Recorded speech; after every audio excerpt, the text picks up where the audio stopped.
To our Wednesday finance meetings.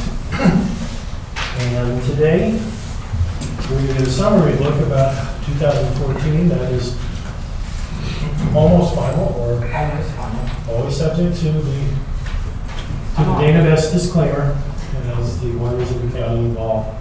But here's a chance to see how we fared at an aggregate level. Whereas in the past, we spent most of our time in these sessions looking at individual measures designed to address the cost and revenue issues that we have. So without further ado, I'll turn it over to our finance crew.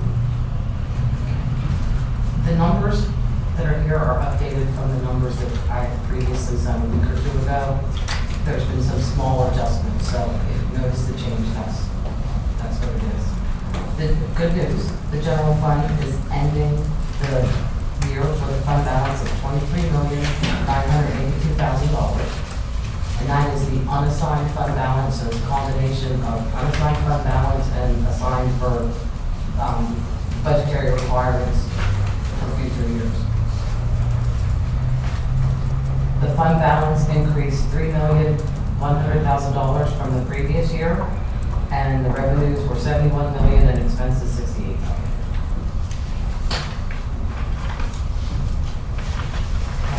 I had emailed this list of the different things that occurred. On the screen is the number behind it. So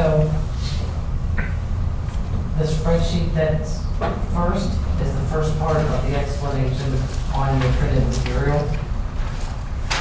The projected fund balance in our October 14 presentation was $22,666,000. We actually ended at $24 million. And the differences between our projections and what actually occurred are listed on the side.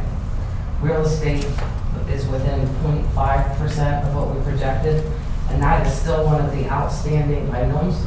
We have to do a look back at the 60-day mark.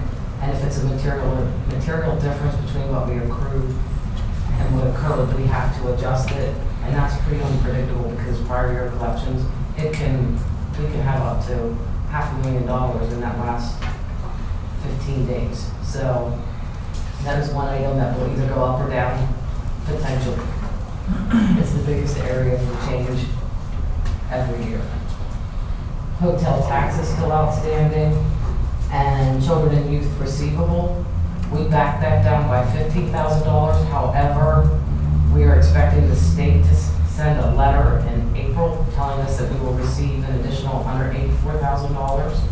If we receive that letter, everything stays the same. If we don't, we have to back down that receivable by $184,000. That's the one that's been outstanding for several years. Where we had non-funding because we didn't back it down.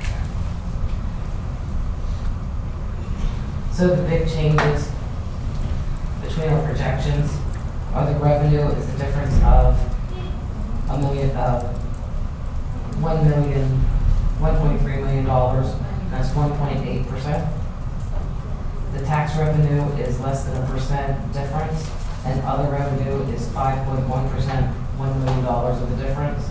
The biggest piece of that is grants, and $380,000 of that is the redevelopment related grants that we passed through. How much? About $380,000. So if the grants are increasing, so are the expenses. That's 100% pass through based on what they spend.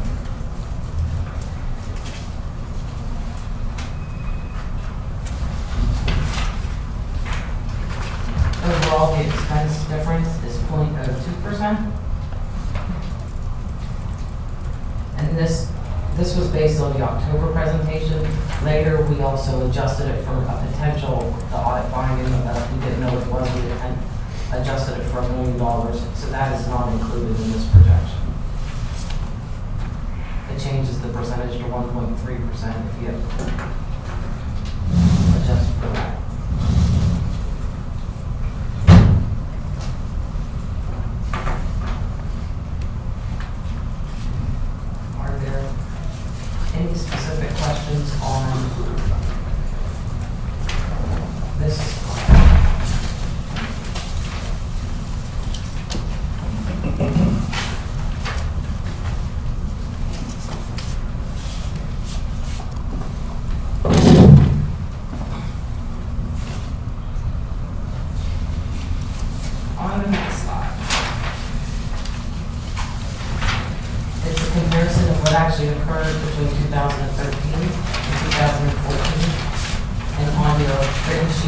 the explanations of the major changes below. There was a 3% increase of revenue from year to year, and the majority of that was from the tax increase. The tax changed 4.56%, 3% of that was the tax increase, the remainder was growth and priority collection. Other revenue basically stayed flat. There was a per capita decrease of $651,000, and grants increased $589,000, of which $380,000 of that was the redevelopment.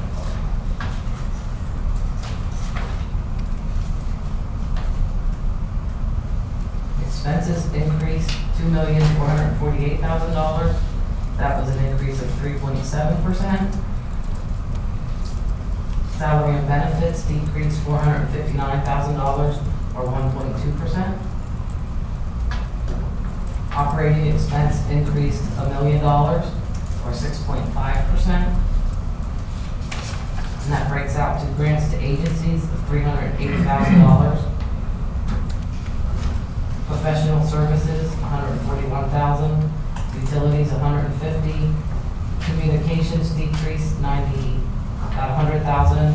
And supplies increased $332,000. The majority of that increase is related to the change in the capital threshold.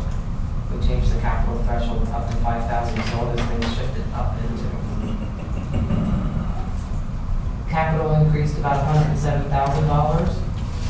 Subsidy increased $900,000.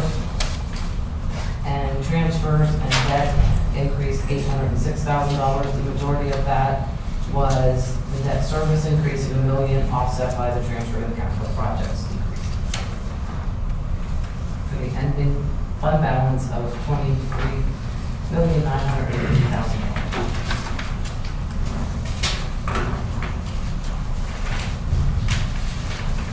So it's still outstanding, you say, the tax revenue for the 60 day.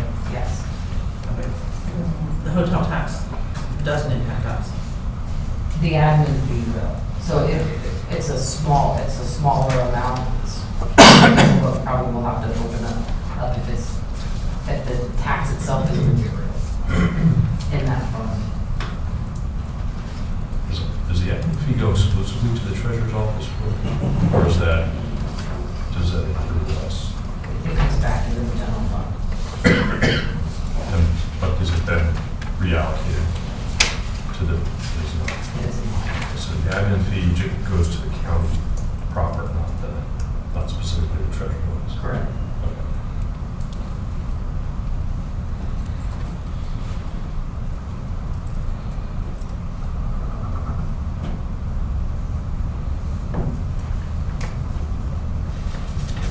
Any additional questions? So it's, but it's safe to observe that essentially in 2013, 2014, we had structurally balanced budgets that spent less than the revenue that we took in. Correct. And 2012, it was a structurally unbalanced budget that we did in order to reduce expenditures. And I think at the end of the day, in 2012, it was not as severe as what it was forecast, I think, at the beginning of the year. And we're on track with a structurally balanced budget for 2015 as well. I would have to go back and check the 12 numbers. I don't remember them off the top of my head, but yes, I agree. I know in 2013, and I think our recorder of deeds mentioned it previously, I think it's accurate, in 2013 we spent less than we did in 2012. Correct. So, I think we're in pretty good shape, where you have, nearly $24 million in the bank. I think it's a pretty good situation. How many operating days does that translate to? 24? 150. And our goal is, I think it's 90. 60 days is what the policy reads. Yep, 60 days, so we're well beyond 60 days. I think it's 90 is. there's voice at 90 to 100 that bumped up. 60 is the minimum. 60 is the GFOA standard. If we followed the GFOA standard, we would not have enough money to pay the bills. in the first quarter. Which is why we've always held it to the 90 number. Correct. That's proven to be a pretty realistic number. How much has that fluctuated over the years? It's been increasing at a slower pace than it was before, and it actually decreased from 12 to 13. Because we base it,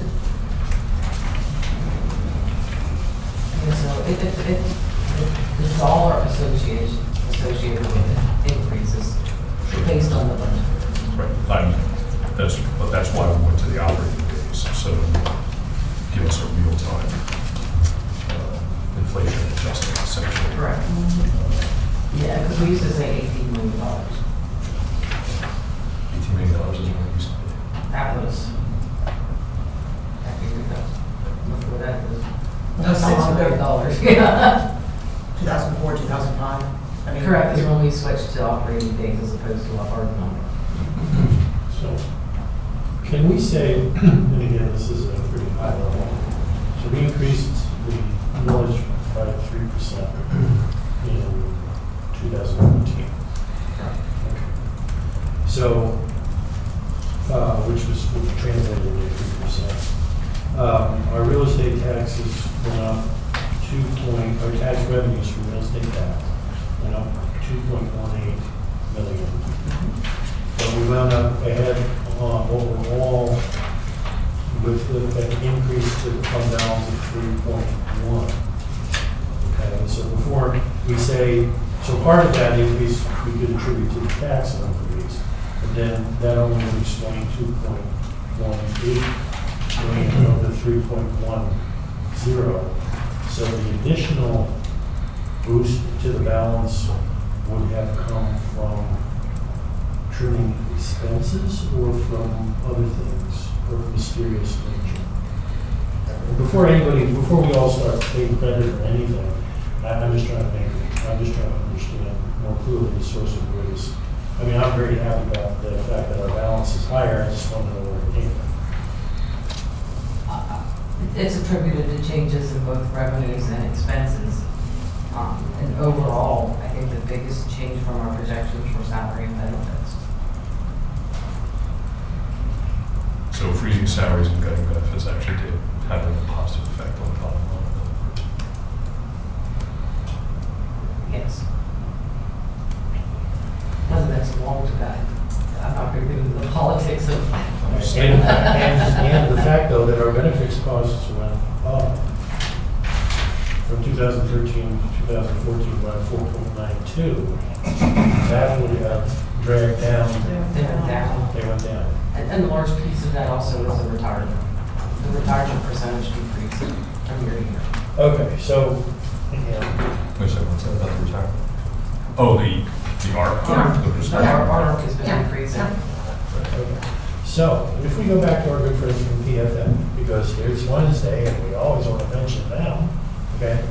When they cited the fact that our growing personnel costs was really driving our financial issues, we could say that at least for the moment in 2014, we managed to get a handle on them to some extent and tame those costs and bring the trend down. Combining that with the additional the real estate tax revenue and the tax increase, that's how we produce this result. And a lot of hard work from a lot of departments. Absolutely. Okay, I mean, absolutely, a lot of hard work, and a lot of departments and individuals in this county. So, That's right. And I think, I would hope that we kind of like turn the page now and turn the corner. I know we're going to need to remain vigilant. That's going to be very important. But, I think we're looking at hopefully no tax increase in 2016 either. And, again, we need to remain vigilant and make sure that we maintain a structurally balanced budget. And I think we've done that the past 2 years. We've got to raise taxes, but we've also got expenses. And Mr. Cross is correct. well, the outside. A lot of work by a lot of people. And I apologize, I meant to say the recorder, or I'm sorry, the clerk of courts, not the recorder of deeds, had made the observation that we had that we spent less money in 2013 than we did in 2012. But the outside influences going forward to 16 are going to be one, respectfully, the new administration, whose budget is due in what? 1st of March. Okay, and how long that's going to take, and whether or not that's going to get through. Whether or not there's going to be any relief in subsidies to 911, which was, an article in the paper yesterday. Variety of scenarios. Yep, we've got $5, God willing, on these bridges. Those are the ones we know about. Those are the ones we can address, depending on what the condition of the rest of them are. I don't know. So I'm going to be cautiously optimistic on 16, but the influences outside of this room, in this building, are going to weigh heavily on it. So I don't want to see 101 days without a budget, because $23 million will go quickly if we're faced with that again. Yeah, and it's difficult to budget when essentially, essentially the argument you're making essentially is that we should bankroll the state if it fails to meet its obligations. And, hopefully that's not a situation that we face. I know it's happened in the past, but that shouldn't be a scenario that the taxpayers of Cumberland County should have to bear. Well, ultimately, this is going to come down to whether vigilance is a way of doing business or just a snapshot in time. So I'm hopeful that we will start seeing some more long-term projections so we can see what these numbers turn into over the long haul. So that we have some target numbers to reach and we don't just declare victory too quickly. I did take a number of the things that were stated in the budget summary. There are copies of which are out in the hallway, which essentially reiterates that there are savings that were hard won. Some of those are not necessarily things you're going to want to do time and again. And in your department's words, there's now is not time for complacency, lowering standards, or engaging in less rigorous fiscal practices. So it goes on. It's a considerable amount of detail here. What's that? You wrote that? Okay. So increasing efficiencies, continued efforts, not just what we've done, continued efforts to increase efficiencies. And put some emphasis on that, because that's got to, we can't rest on what we've done and just say, isn't that nice? So performance-based compensation you've cited here, I'm sorry, I should point. Yes, please. So quality improvements to seek to re-engineer workflow and business processes. These are all very big steps. And these have got to continue. Larry, you've done a good job putting us on a path towards some of these things. I'm hoping that'll continue, and the support for that will continue. And that there's going to be a balanced policy that takes a look at long-term numbers and not just very short-term numbers. But this is very positive news. It's good news. It's a good start. We have bought ourselves a greater window of opportunity, but I hope we will look at our budgets on a multi-year basis. And I'll be asking for some of that going forward. I think it's safe to say, with the current state of the fiscal affairs of Cumberland County, that we are certainly not in any crisis whatsoever. I think the fact that we retained a AAA bond rating and got probably one of the lowest refinancings on the recent bond with respect to the nursing home, which incidentally is being paid for by the nursing home. Nursing home revenues are up. Nursing home revenues, there's an increase in the fund balance at the nursing home. So, all in all, I think if you look at where we are, where we were, things are much improved, and we certainly are not in a crisis situation. Well, there's lessons to be learned on how we got to where we are too. If you're happy with draconian measures and large tax increases as your way of getting there, it's one thing. As I said, we've got the window of opportunity is broad. We've got an opportunity to make long-term fixes here, and that's forward-looking. We have AAA now. We lucked out last time keeping it, but frankly, if we had to go to market now, I'm not so sure we would have that.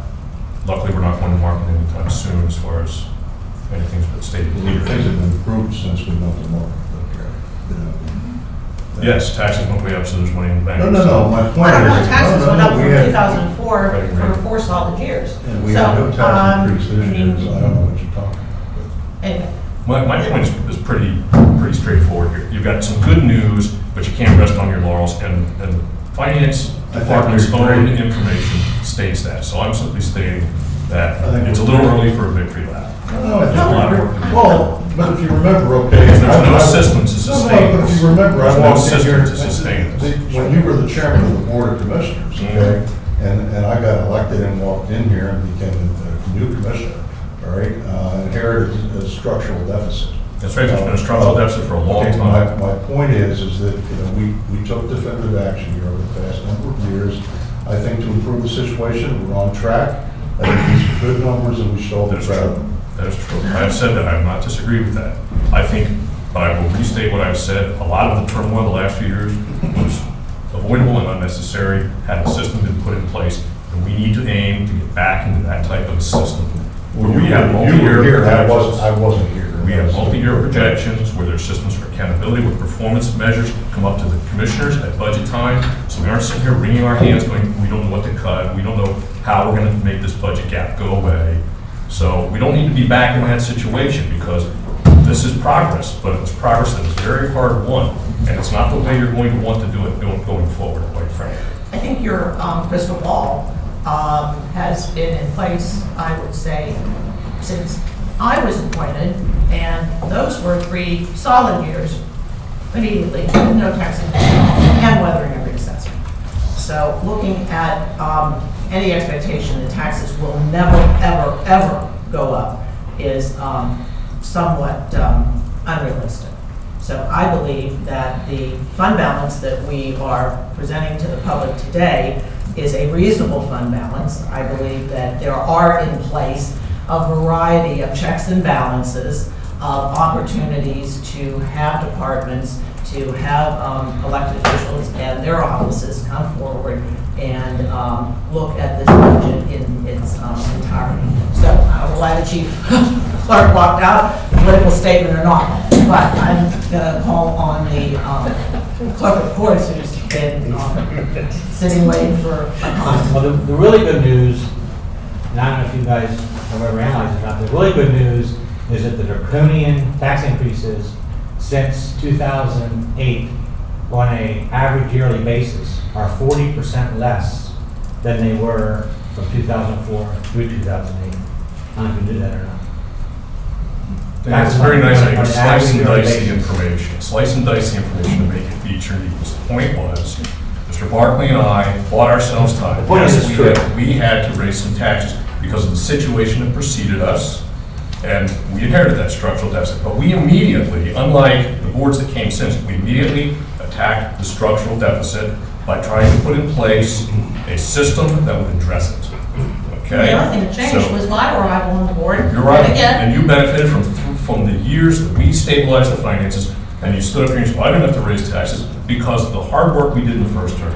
And Really? the very things we did are the things that you don't support, and that's why we ended up back where we Oh. were a few years ago. okay. Precisely. So this is where Precisely. this is So, deteriorating to what I didn't deserve. all I'm That's saying, fine. all I'm Tell us saying election, is you're right, we that rewrite history. 8 years ago, you can look at it, you can look it up, feel free to look it up. 4 solid years from, let's see, 04 on with significant tax increases. Again. You know what, they still didn't total what you were proposing. Well, and together. I can tell you this, that the crystal ball projections that we've all sat and listened to include the previous election cycle, so demonstrated that 13, 14, and 15 were going to be challenging years in Cumberland County. 13, 14, and 15 were going to be challenging years. And I specifically recall the session for that if anyone was so interested in serving in this role and making tough decisions, they were welcome to do so. And I think But we the have. 13, 14, and 15 And I think- were. And I believe I that. think we have.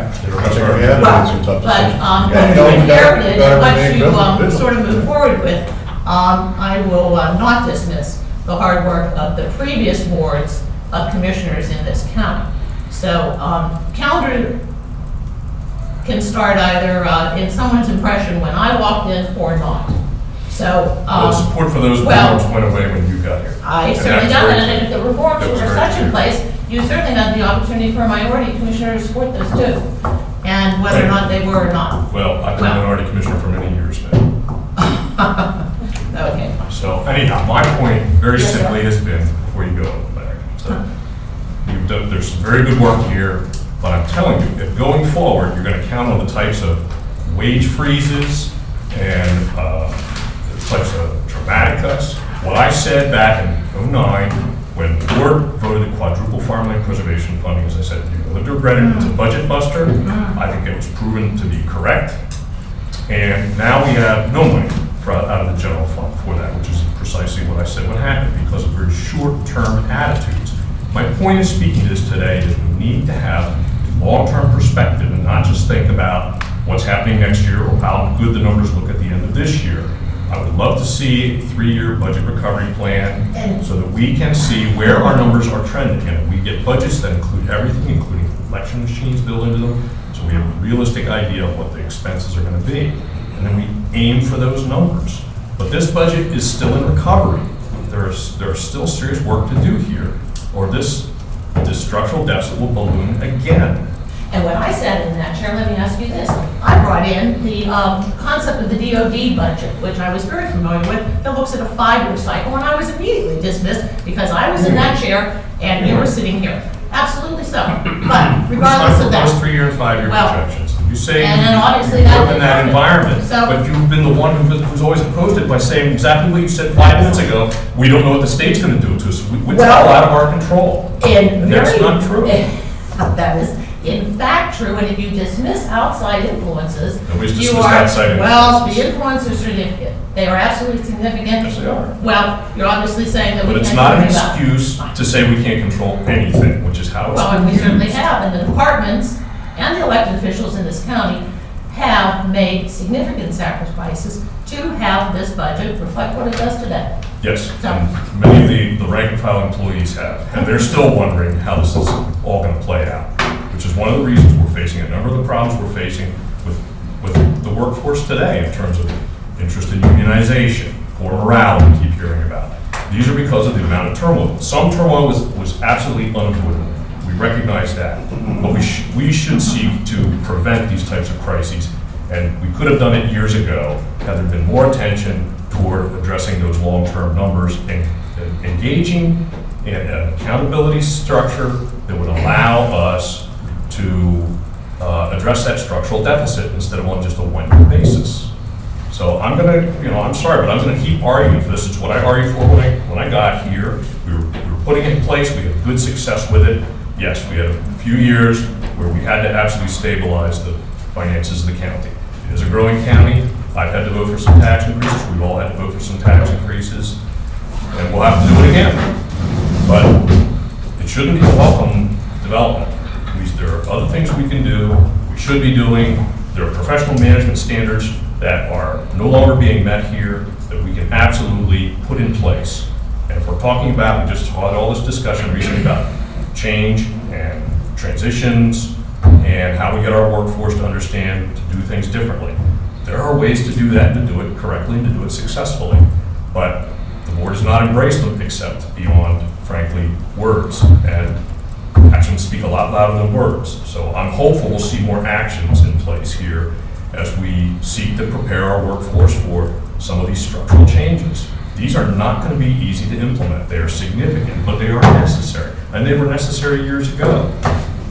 So now we're revisiting all of these issues. Hopefully this time they will pass and can be implemented, and we can avoid the type of disruptive budget cycles that we've had. I just listening to this, and I'm thinking, I don't quite understand what a lot of the brouhaha is all about. In that, a lot of the things, suggestions that you've made, Gary, we have, embraced.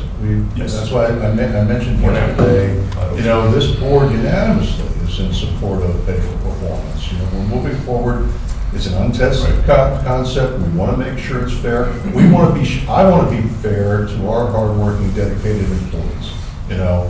If you work hard and you then go above and beyond what's expected of you, you should be rewarded. And our employees deserve to know that that's where I'm heading. And you know what? If you come to work and you do your job, there ought to probably be a COLA because, the cost of living is going up. So the bottom line is, my hope is we can reach a point where, we're being fair to the taxpayers and to the people who work for us. Okay, and I think that you know, we have moved forward, so I don't know why we have a lot of this bickering. We've had, I think made some significant progress here. Was my only point. If you take a look at where we are today versus where we were when I walked in the door at the beginning of 2012, things are much improved. We've spent a lot of time, and I mean we, collectively, to include all of our employees. We've spent a lot of time, trying to get our arms around this. And there's been some pain with respect to, sacrifices by our employees. But then again, we've also asked our taxpayers to contribute more. I don't like tax increases. I mean, I was a township commissioner, 19 out of the 22 years I was a township commissioner, I held the line on taxes. I don't like to raise taxes. Dana knows that. I've had many conversations with her about this. You don't charge your taxpayers more than that you have to absolutely spend. That's my philosophy. So in any event, we're in a good position today, and we need to keep our eye on the ball. And I think that that's what the public expects of us. So we've worked hard, and I think that again, no victory lap yet because we still need to keep our eye on the ball. But things are a heck of a lot better than they were just 3 years ago. So. Yes, sir. Hi. I just wanted to say a couple of things. Economics, which I studied more than I care to recall, teaches you to be pessimistic. It teaches you to look at things in both a static and a dynamic environment. Whatever we are today, influence and convergence of 1,000 things that happened over the last X number of years, and where we'll be a year from now, will also be the influence and convergence of many, many, many things that we did. And some things that were done to us. There are things we can control and things that we cannot control. The key thing is to be nimble, to be flexible, to be forward-looking, and to see the interrelationship of things. I want to applaud first the Finance Department for the presentation and putting this together, but also for the support that they lent us in the process of trying to see what the results of things in a dynamic sense will produce. Go back and we take to that shifting of the cost curve exactly the way we want it to. I think you're seeing at all levels in this county, not just the day-to-day, well, I'll take that. In most quarters of the county, you're seeing people looking at things in a dynamic, multi-year sense. We have things like gain sharing, or voluntary separation rate, all of which are projected to save the county X number of dollars over the next 3 to 5 years. So all those are good, and I think the key thing is, and I'd like to go, on record saying this is, well, most of the creativity for all this stuff, the idea, the real engine for that is coming from our staff. Our staff is coming up with these ideas. I got here, people were already talking gain share well before I got here. People have been talking some form of early retirement, but the point is we've got a lot of good stuff to tap into, and it has produced great results. And I think as we go forward, we need to keep that up and keep it in mind. There'll be many temptations to do things too frugally. There'll be many temptations to ease up on the lever. As a student of economics, anytime you try to fix what is a long-term problem in too short a time, you wind up breaking the engine. You have to have a sense of timing. It's kind of like being an orchestra or a conductor in an orchestra for a Wagnerian opera that goes on for hours and hours. So the point is, I think, as an entity, as a family, we were all in this together, and I think we all have contributed in our own ways and will continue to contribute. And I think the results that I don't think anybody can argue with is better value to our taxpayers. So to our staff, to our finance department, thanks, applause, keep up the good work, and let's, I think we're going to start seeing us reaping the benefits of stuff that has begun over the last couple of years. We're going to start bearing fruit. But that's only the beginning. It needs to cascade. We have a system now of accountability from the top to the bottom based on county goals. It cascades down to the department head goals. It cascades down to the goals of individual employees so that what they're doing is aligned with the vision and the goals of the county. Those are the kinds of things that put us in good shape for the next 5 years. So we'll always look to refine and improve our predictive analytics and build on the success we've had to date and still fix and address the things that we have to. We go to the table with our insurance companies every year. We can't control the cost of health insurance, but what we can do is look for creative ways to try to manage the cost to the county and to our employees to make it more affordable, even as physicians' incomes and hospital incomes grow by 25 to 35% a year. So again, we control some things, we don't control other things. If we merge our collective strengths, I think we're going to find that there will be success. Good points. So there. Any other questions or comments for folks? Okay. Well, thanks, Ken. We appreciate it.